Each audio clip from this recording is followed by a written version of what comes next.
Eh bien, c'est la mairie de Saint-Gervais qui m'avait commandé une série de reportages sur la construction de ce pont. Un pont qui tient beaucoup au cœur du maire, qui s'est bien investi pour qu'il puisse être réalisé. Et bon, je suis différents chantiers, moi, beaucoup pour EDF, mais un peu pour Saint-Gervais également.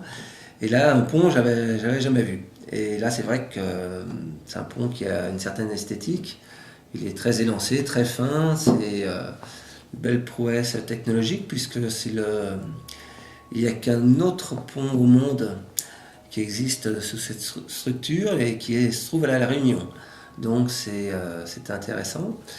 Moi j'aime bien l'architecture.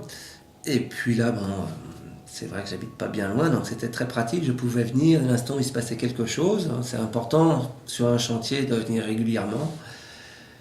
Et puis on a vu au fil des mois ce pont progresser comme ça au-dessus du vide.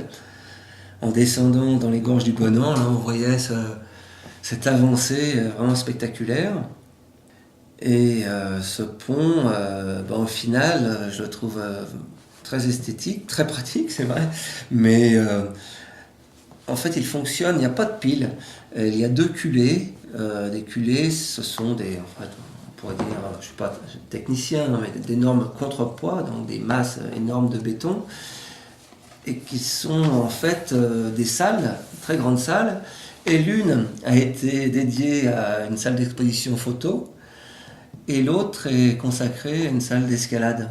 Donc c'est amusant de voir un pont rejoindre deux de mes passions, quand même, l'escalade et l'art, les salles d'expo photo. Donc non, c'était une bonne idée. Après, je vois au fil des semaines, là, depuis qu'on l'utilise, c'est quand même, tout le monde me dit que c'est super pratique. En fait, ce contournement de Saint-Gervais, on n'y va que si on en a vraiment envie, et en fait, ça fait plus bouchon dans la ville. Après, moi, j'ai trouvé ça très sympa de suivre ces entreprises. Là, donc, c'était Egis, Bouygues, groupe d'ouvriers qui ont travaillé là-dessus pendant plus de 2 ans, et dans des conditions pas toujours faciles.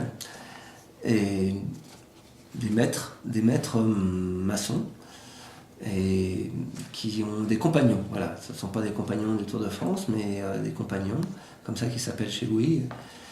Et voir l'ambiance de ces équipes, moi, ça me change un petit peu de l'alpinisme ou d'autres domaines où je peux travailler en tant que photographe. Et non, j'aime bien, comme ça, zapper d'un milieu à l'autre. Pour les textes, qu'est-ce qui t'a aidé alors? Alors là, c'est une petite équipe. Il y a Gabriel Grandjacques, qui est un historien, qui est à la mairie de Saint-Gervais, qui lui a vraiment apporté toutes ses connaissances sur l'historique local de tous les essais, toutes les tentatives et les réussites de construction de ponts. Il y a eu une grande spécialiste, journaliste d'architecture, c'est Delphine Devaux, qui a fait déjà plusieurs ouvrages d'art en tant que journaliste, qui travaille pour différentes revues et qui a fait plusieurs bouquins dans ce domaine.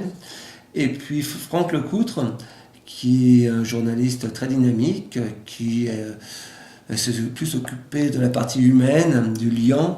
Elle a fait un petit peu la coordination des différents textes. Et donc c'était par l'atelier Aesop que j'avais eu l'occasion de le rencontrer. Donc on a fait un petit pool. Il fallait être rapide là aussi, parce que entre le moment où le pont est fini, et l'inauguration et les fêtes, là en fait on avait relativement peu de temps. Et moi je voulais absolument que dans l'ouvrage sur le pont, il y ait des photos du pont fini. Et ça a été un peu délicat pour la couverture notamment, vu qu'une photo de couverture, c'était indispensable que le pont soit vraiment complètement terminé. Et c'est grâce à Pascal Brun qu'on a pu faire une petite échappée en hélicoptère pour avoir cette vision du pont, du village et des montagnes présentes. Au départ, c'est vrai que j'avais pensé faire le contre-champ, avoir les Aravis au coucher de soleil, mais à cette saison, le coucher de soleil ne se passe plus sur les Aravis, enfin bien plus au sud en tout cas. Donc, voilà, là maintenant on peut trouver le goûter, le pont et menace. Hop, je l'attrape. Voilà, bientôt, une petite trilogie, bientôt peut-être dans un coffret. Je suis étonné, j'aurais pas pensé il y a 3 ans faire 3 livres sur Saint-Germain, enfin autour.